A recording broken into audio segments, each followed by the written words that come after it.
Hi there, it's Carl Irwin, the Common Magician, and we have a lot to go over tonight.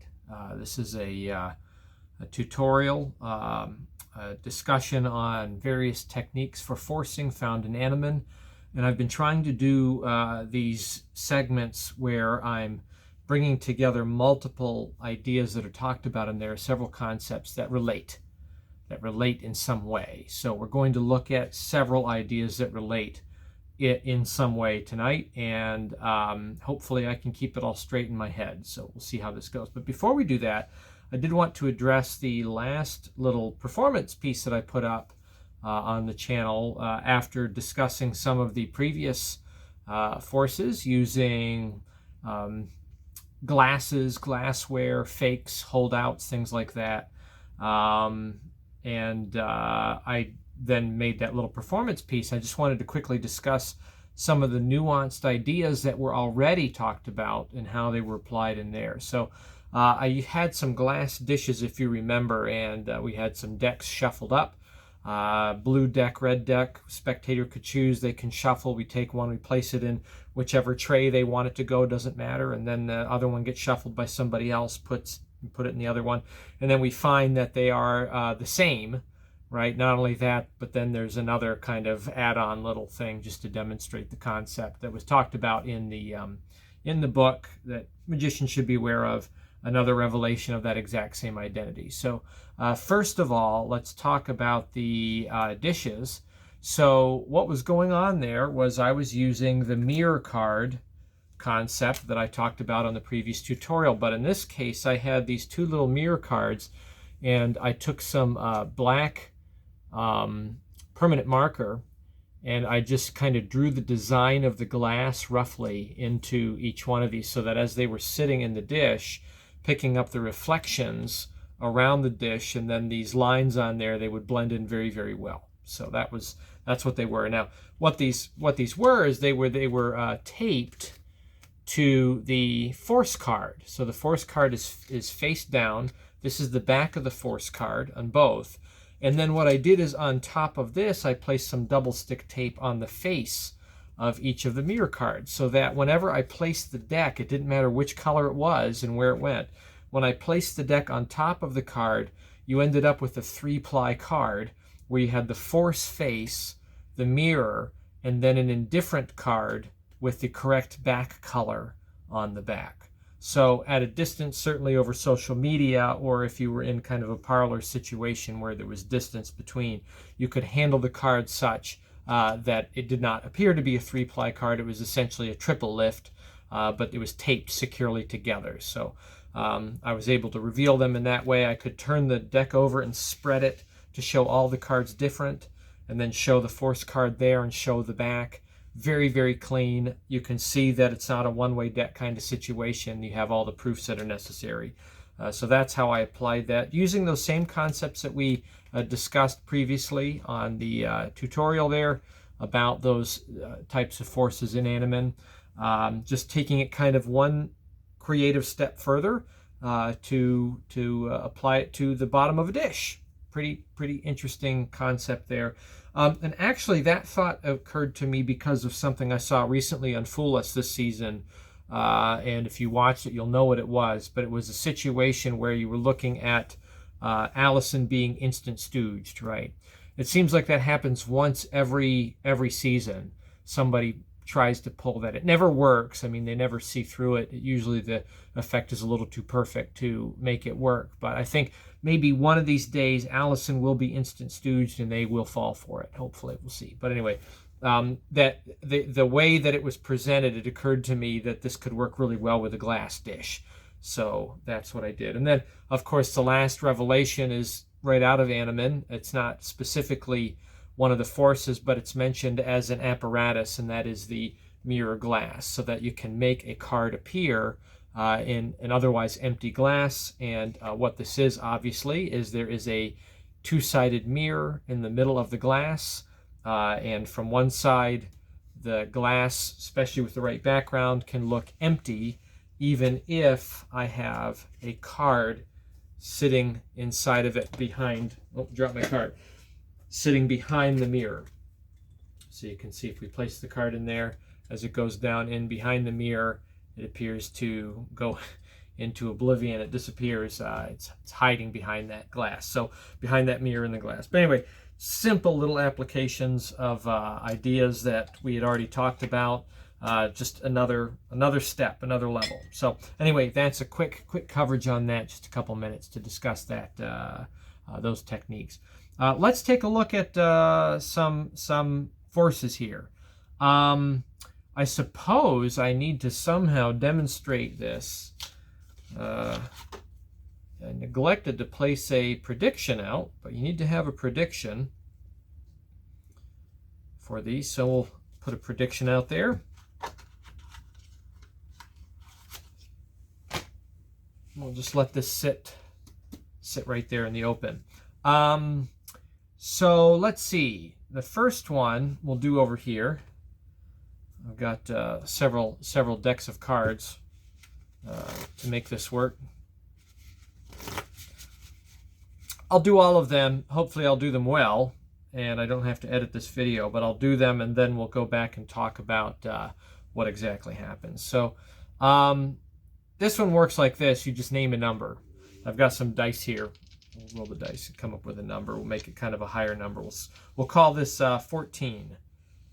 14, 1, 4. Okay, so 14 cards, and we deal out 14 cards. 1, 2, 3, 4, 5, 6, 7, 8, 10, 11, 12, 13, 14, 15. Oh, wait.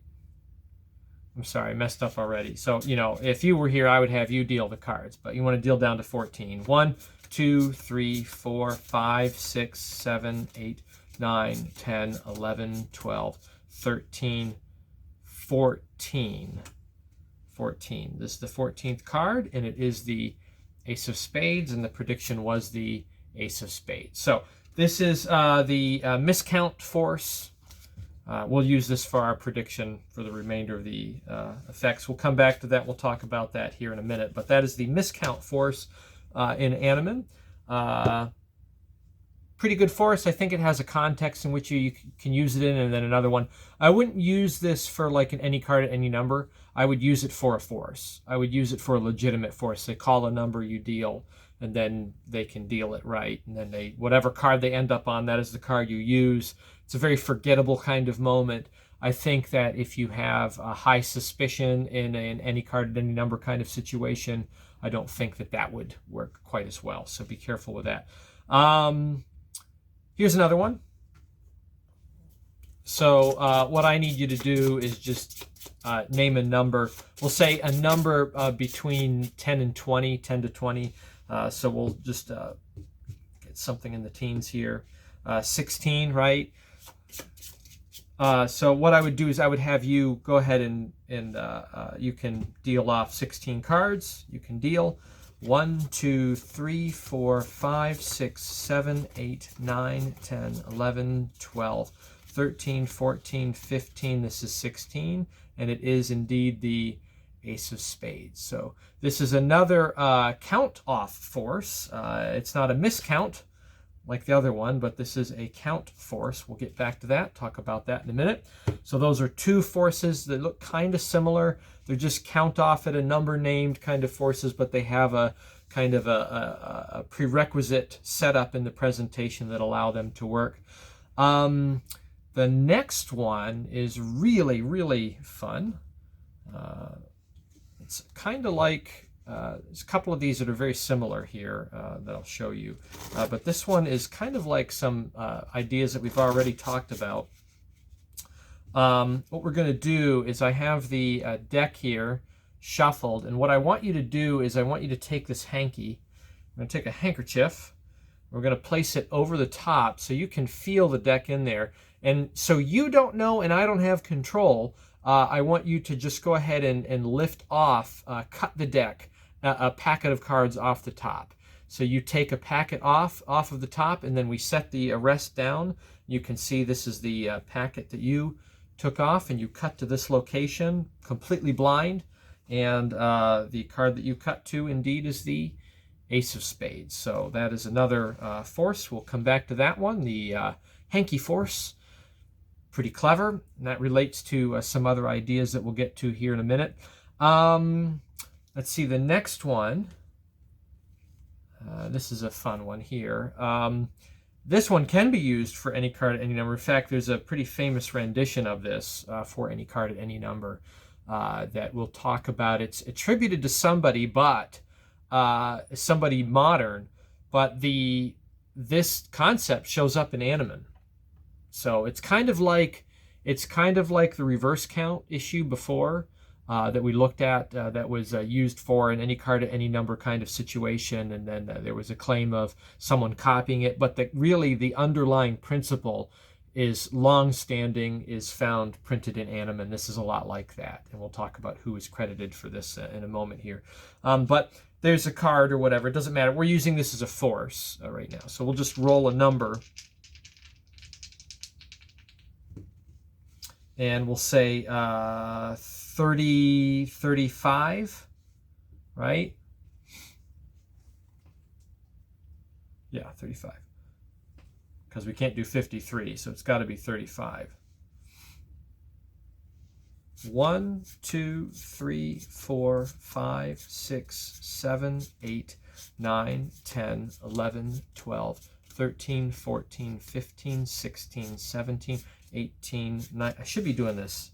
It's at 19, 20, 21, 22, 23, 24, 25, 26, 27, 28, 29, 30, 31, 32. Do we see the card in there yet? What is that? No, not yet. Okay, 32, 33, 34. This is 35. Ace of Spades. Okay, so that's the count force, another count force. So we'll talk about that in a minute. This one relies on, without getting into it quite yet, this one relies on some good misdirection that I can't really afford on the camera. But if you were doing that live, there's certainly a way that you can handle that. And then the last one we'll talk about here is a well-known one, a favorite of mine, probably a favorite of yours. If it isn't, it should be.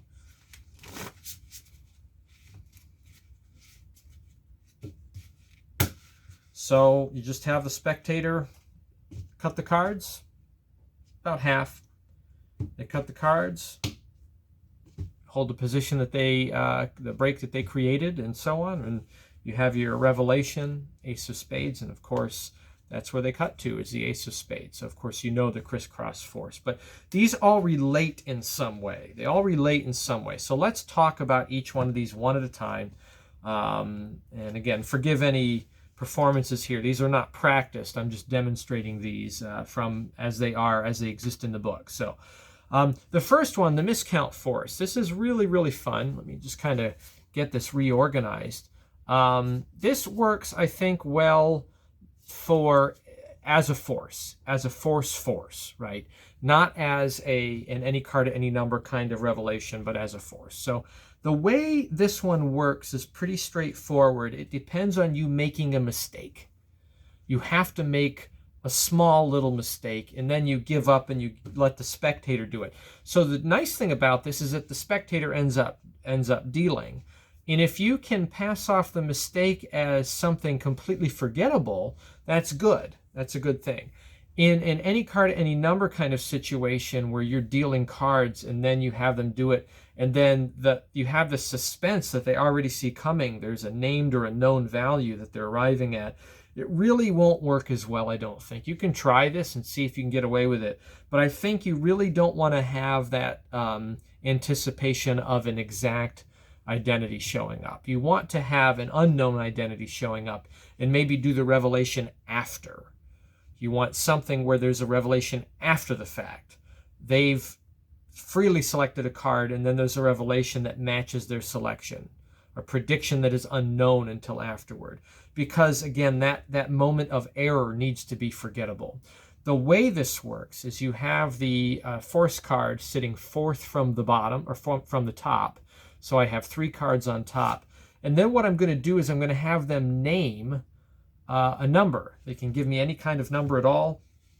Let's say 34, big numbers tonight. 34. What I need to do is I need to count 3 past by mistake. Okay, so I count 1, 2, 3, 4, 5, 6, 7, 8, 9, 10, and it needs to be face down. That's important, okay? 11, 12, 13, 14, 15, 16, 17, 18, 19, 20, 21, 22, 23, 24, 25, 26, 27, 28, 29, 30, 31, 32, 33, 34, 35, 36, 37. Oh, wait a minute. What was your number? I'm sorry, I messed that up. Why don't you do it? Now, what you've done is this works off of automatic placement. It's an automatic placement principle where the card that was 4th from the top, because I counted 3 extra, is now going to be at 34. So when they go to count, 1, 2, 3, 4, 5, 6, 7, 8, 9, 10, 11, 12, 13, 14, 15, 16, 17, 18, 19, 20, 21, 22, 23, 24, 25, 26, 27, 28, 29, 30, 31, 32, 33, 34, they will end up at the force. Okay, so it's an oops, mistake, forgettable. It's akin to, you know, I'm gonna rub the coin into my elbow. Oh, excuse me. Right, you know, you've messed it up. I'm not even thinking straight. Okay, it's the I dropped the thing, false transfer. Right, you need to have an error to get everything lined up. And the error is that you miscount accidentally, you overcount it by a few, and then you just stack everything up, you give it to them, you let them count. So you can see why this wouldn't work with any card at any number very well, because in an any card at any number, the awareness of what is supposed to happen is heightened. They're expecting an outcome, and if you make a mistake at the moment of revelation, that's highly suspicious. Okay, whereas if you're just counting a number of cards that was freely named and there's nothing to expect there, that renders the mistake completely forgettable, right? You might as well be shuffling the cards and then giving the cards to the spectator to do that. By the way, you can do a false shuffle very easily because your placement is at the top. I think I did this at the beginning. The placement's at the top, so you can actually do a shuffle retaining the top stock.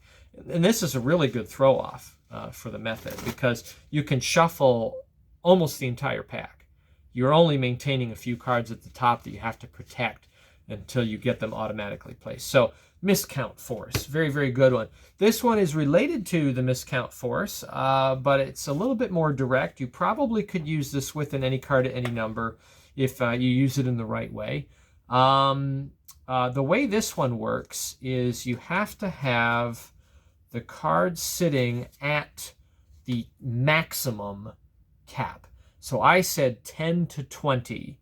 Name a number from 10 to 20. So we have 1, 2, 3, 4, 5, 6, 7, 8, 9, 10, 11, 12, 13, 14, 15, 16, 17, 18, 19, 20. I think they say 15 in Animan. I go with 20.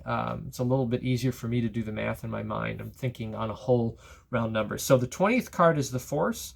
You certainly could do a false shuffle of some kind. If you just shuffle the bottom cards or something like that, you could shuffle, take the bottom quarter off, do an in jog and shuffle off, and then you can pick up and shuffle off to the jog and throw on top or whatever. You know, you could do just a completely false in the hands riffle or something, whatever. You have to maintain those top 20 cards or whatever number you want. So then I say name a number, 10 to 20, somewhere in there, and we can roll for that somewhere in the teens. We get 14. And what I've done is, at the moment, while I'm asking for the number, I'm doing a shuffle, but I'm just running cards off the top. And I've got a margin of 20 cards to work with. So I can run, 10, 11, 12 cards. So I'm just running single cards, and I say name a number.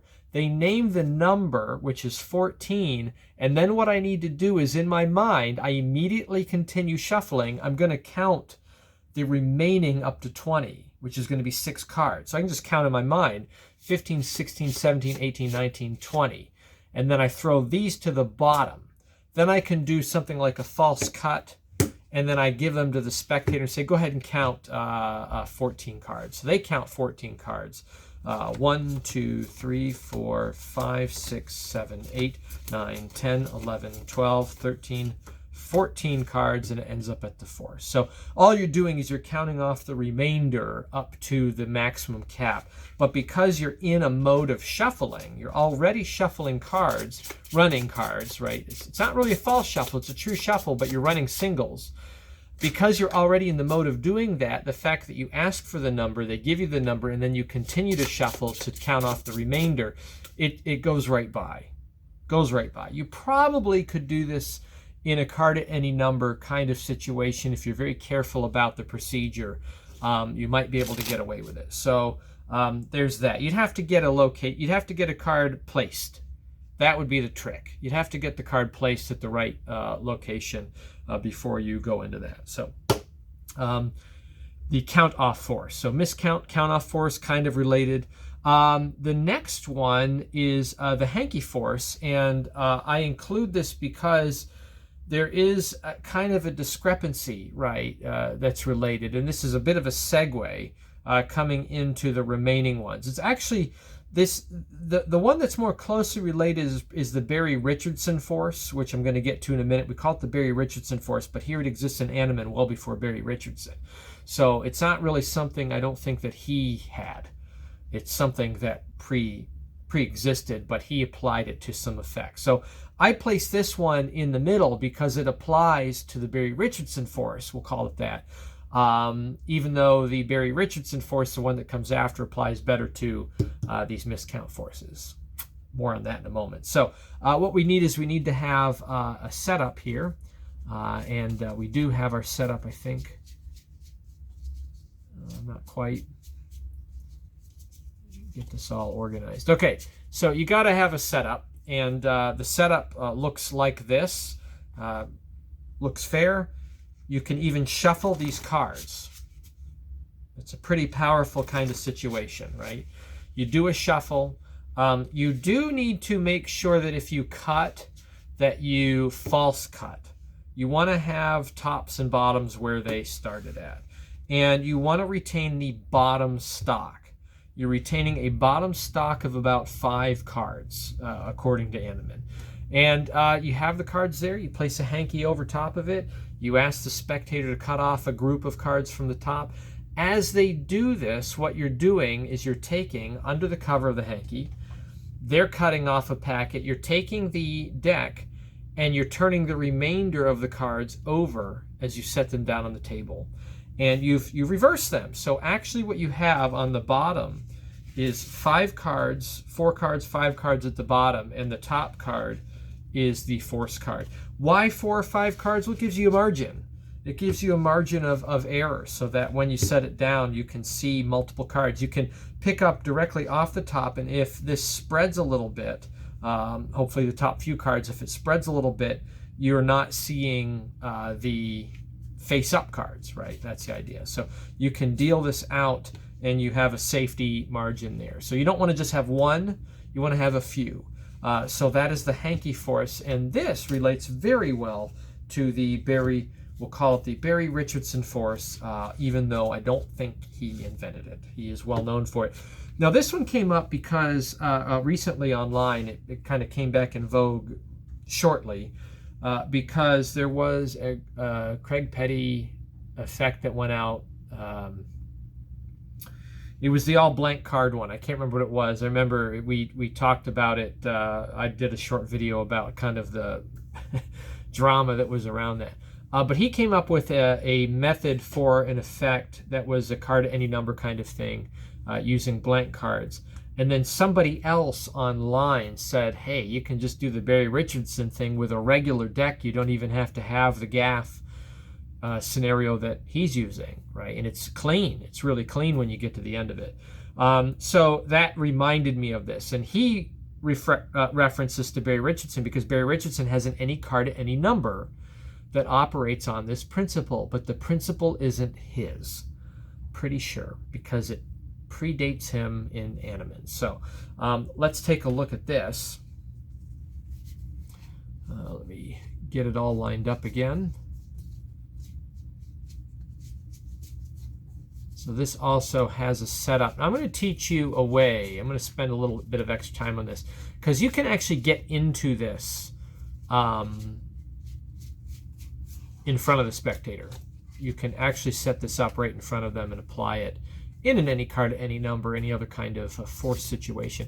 Now, I don't think my performance was all that great on there because it's video. You can see what's going on. I was a little slow on it, but I'm not going to re-record this thing. Okay, I'm just going to show it to you, and you can apply it as you see fit. So you have the cards in this situation. You can shuffle the deck in preset like you can on the hanky force. The set is almost identical to the hanky force. It's just where the force card is at and how you're going to use it is a little bit different. Again, you want tops for bottoms on this to remain, so you have to do a false cut. If you're going to cut the cards, you want to false cut them so that you have it set. They name any number. I'm not doing that big number. 36, come on. Okay, 14, that's better. So they name 14. Now what you need to do is you need to go 3 under. Okay, so 3 less. So it's 13, 12, 11. 11 is my magic number. Okay, I need to count the last 3 from the other side. So what I'm going to do is I'm going to count from the top. We'll do face up here, up to 11. 1, 2, 3, 4, 5, 6, 7, 8, 9, 10, 11. And then what you do is you spread them out, and then you can ask, and you said 14, is that right? And what I'm doing is in the misdirection, I'm turning the deck face down, right? I can set it down if I want to. I have a margin of cards here that we'll get to in a minute. I'll talk about the setup. That it doesn't matter if things spread out a little bit, but I can set the deck down. That's one way to do it. Another way is to hold it a little bit more in kind of at the fingers, not a biddle grip, but on the wide sides, right, as you're dealing, and then it allows you to turn over like this, and then you can just reach back, grab the deck, and then re-grip, and then count off cards. So either way you want to deal with it is fine, but you do want to turn the deck over, right, at a moment as you're spreading. So you turn the deck over. You're now situated to do the last 3. That was 11. This is 12, 13. Here is 14, which is the force card. Very powerful application for any card at any number. There are several effects that work this way. It's been enough time that I can say the ice cold ACAN does not, it's not exact, but it operates on some of this principle. Okay, that's one, which is the and I'm not giving up much here, just to say that. You know what you're getting into now if you buy that effect. There's a lot more to it, the way it's set up and the way it works, but that's it does depend on that. And then, of course, Barry Richardson's any card at any number. Now, can you get into this live? Yes, you can. So let's say you have a regular deck of cards. You don't have it preset. By the way I do it is with 2 cards margin underneath. So I have 1, 2, force card, 2 extra. It's a stack of 5 cards with the 3rd card being the one. So I have a 2-card margin underneath. You might want to make that a little bit bigger if you're sloppy, okay? But that's it. But let's say you have a regular deck of cards and you have the card that you need to get back to. What I do is get it to the bottom. Get it to the top of the deck, but face up. So if you have it here, someone's given it back to you, you can throw it on top, or you pick it out of the deck. Maybe you have them name a card. They name Ace of Spades. I can go through and say, we have the Ace of Spades right here, right in the middle. You can see where it's at. My favorite move ever is the spread call. I can call it now to the top of the deck. Now I'm set up to position this for the Barry Richardson reversal, okay, or Animan's, because he doesn't credit anybody, right? And of course, this is before Richardson's time. So Animan's turnover force, right? I have the card now on the top. Get it anywhere any way you want. I'm going to do a face-up shuffle. But what I'm going to do is I'm going to do a face-up shuffle on 2. I'm going to run 2 cards. Then I'm going to milk the ace off with the next card. And that's going to place the ace at 3. 1, 2, 3. plus one indifferent, and then I'm going to put one more indifferent card on top. Now, if you want to make a bigger margin, this is your opportunity. You can put more. Then the next thing I'm going to do after I've done those 5 cards is I'm going to in-jog a card, and then I'm going to shuffle fair. So I shuffle fair, and again, this is kind of perpendicular to them. They don't see what's going on. They don't really take into account that things are face up. Now what I'm going to do is I'm going to reach down and biddle at the jog. I'm going to pick up the jog with the left thumb at the break, and I'm going to maintain my stack of 5 cards deep in the hand, and then I'm going to do a reversal. I'm going to turn the deck over on top, and then I'm going to shuffle fair on top of that stack. Now I'm set up. I now have everything set up. Okay, and I did it right in front of them. I did it fairly in front of them, just doing some overhand shuffles. So I can at that point say, now, it doesn't matter if I know where your card is at, the one that you named freely. It just matters that you don't know where it's at. Why don't you name a number? Give me a number, any number at all. They name a number, 12 in this case. Remember, I need to go 3 less, so I go 11, 10, 9. 9's my magic number. I count off 1, 2, 3, 4, 5, 6, 7, 8, 9. And it was, what was your number? It was 12, right? 10, 11, 12. There it is, okay? Now I'm only set in a situation where I've got a couple of cards face down on a face-up deck. How do I fix this? Pretty simple. I make a blunder, right? I pick up cards and I just drop a few cards and I pick them back up and I put them back. You know, whatever. You don't have to really worry too much about being sloppy here. So up to speed, I just want to show that to you again because this might be something you really would use, this setup for the Barry Richardson Hanneman reverse force. So we have the card in the deck, cull it to the top, or control it any other way. You can double undercut, whatever you want to do. Now I'm going to do a shuffle sequence. I do 1, 2, milk, 2, in jog, shuffle off, right? Pick up at the in jog, and then I can shuffle, turn the cards over. No one sees a thing, okay? Especially if I'm interacting with people. This isn't something you do when the heat is on. It's something you do just to say, let's mix these up. I don't know where it's at. I couldn't know where it's at. The only thing is that you don't know where it's at, right? Name your number, you do your thing, and then you count. Face up's better. When you get down to the last 3, you spread, turn over, and then you can do the last 3. And there it is. I accidentally brought my card, this card, into it. Okay. Anyway, that's it. Make sense? So this is the reverse deck force, often attributed to Barry Richardson. Thank you, Barry. Thank you, Hanneman. Okay. And then the last one needs no real explanation. This is the Crisscross force. And honestly, of all of these, this is the most powerful one. This is the one that everyone uses. I use this all the time. And I use it in ACAN. So I find that I can do an ACAN presentation that really just operates on a crisscross force, and it's hands-off because they're the ones that cut off a pack, right? And cutting off a pack, as I've explained many times, is the same thing as picking a number. They just don't know what they picked. They've picked a number, they just don't know what number they picked, okay? So in the count, they can go through, they count down, and you can force either the top card, or in the case of the ACAN, it's better to force, I think, optically the bottom card so they can pick up the packet in hand and then they can deal down to the last card that they have and show it. Or, as people have astutely told me before, there's no reason why you can't just do the any card at any number and just call it the cut, right? Say, and wouldn't it be amazing if you cut exactly to the card that you named, right? That's just as amazing, really. So you certainly can do that reveal as well if you don't want to heighten the suspense with counting. But man, that's a lot.